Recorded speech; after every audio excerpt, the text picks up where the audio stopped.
Are you sometimes struggling to fall asleep or wake up exhausted in the morning? I tracked my sleep with an oura ring for more than 3 years. But not just my sleep, but also the sleep of many of my clients. And during the last years, I tried out hundreds of things, including supplements, gadgets, sleep routines, and really weird hacks to get better sleep. So in this video, I will show you the 5 best sleep hacks that will help you get deep and restful sleep and wake up with energy and motivation again. Well, I won't tell you now that you have to go to bed earlier and that you shouldn't binge watch Netflix the entire night, because that's obvious. But before I throw one hack after another at you, what I will do in a minute, let me share you one important lesson that I learned from the Buddhist monks. It was about 2 years ago when I went to a Buddhist monastery. Yes, it's true, I really lived the monk mode. It was in the middle of summer, deep in the forest, no phone connection and far away from the next city. And I shared a room with a random guy that I never knew.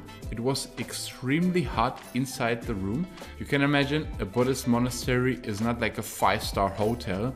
Even the bed was too small for me because I'm really tall, so I couldn't extend my legs. So terrible conditions for sleep. But what then happened blew my mind, because in these nights I was sleeping more than 9 hours straight and even missed the morning meditation. But how?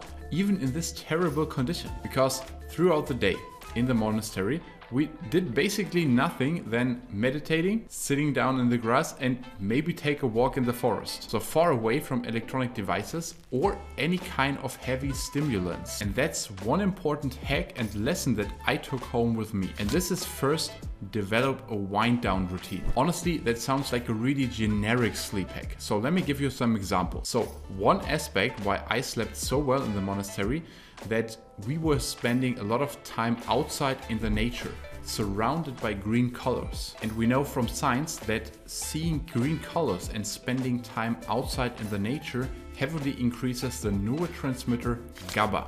And GABA is responsible for calming down the nervous system. You can implement this in your daily routine by, for example, taking a walk after work, or after lunch, implementing a quick walk in the nature, and this really can make a huge difference. But there was another aspect in the monastery that made me get perfect sleep. And this led me to hack number 2, which is digital detox. Not just the fact that many things like social media stimulate our nervous system, it's also the so-called electromagnetic frequency to get a deep and restful sleep.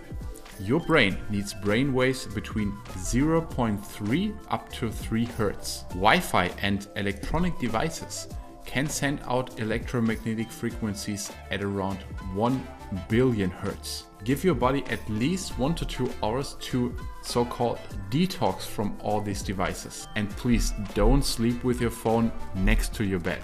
Third hack, because there was one hack that I also took with me to the monastery. I even take it with me when I'm traveling and my girlfriend hates it. And I'm talking about mouth tapes. Yes, I put a tape over my mouth before I sleep because it forces you to breathe through your nose throughout the night. And this not just leads to better sleep, but also has many health benefits. So yes, it looks strange, but trust me, it works. Fourth hack is to eat carbs in the evening. What? But Marvin, eating carbs in the evening will make me fat. No, eating carbs from morning till evening will make you fat. Eating carbs just in the evening will help you calm down the nervous system and increase specifically your REM sleep. I can show you some examples from sleep metrics for my clients when we implemented a meal with specific amount of carbohydrates. For some clients, I even schedule a dessert which contains some kind of sugar. What? Sugar? I guess you're a health coach. Yes, it's true. For some people, it is beneficial to place some kind of dessert or sugar in the evening in order to calm down the nervous system. But of course, that doesn't mean that you should binge Ben & Jerry's in the evening. Fifth hack is to apply heat. And there are a few ways you can do this. First is sauna. If I do a sauna in the afternoon or in the evening, I sleep like a baby. Of course, not immediately before sleep, but a few hours before sleep. But for most people, it's easier to implement something like a hot shower in the evening. The heat will give your body the signal to widen the vessels and to cool down the body, which is important to get deep and restful sleep. So please don't do cold showers or ice bath in the evening. it will ruin your sleep. But there's another way that you can hack your sleep while applying heat. And this is the bonus hack for today. So hack number 6 is do a magnesium bath. I recommend this to my client Patrick, and he really loves that recommendation. His sleep metrics went up like crazy and he wakes up refreshed and energized in the morning. And here's the exact protocol for that. So you need magnesium in the form of Epsom salt, which is actually magnesium sulfate. And you need either a bath, or it's also possible to do it in a foot bath. If you're using a foot bath, then just put 1 cup of magnesium salt in it. And if you're using a full bed, then use 2 to 3 cups. Make sure that the water is warm to get also the heat benefits of that. And then turn up some relaxing music, read a book, or watch your favorite comedian, where you stay in there for at least 15 to 20 minutes. And I can guarantee you will sleep like a baby. Please try it out and let me know in the comments down below how it worked for you. And if you want to see what exact tools I implemented in my bedroom and I implement in my evening routine, then watch this video next. That's it for today, guys. See you there.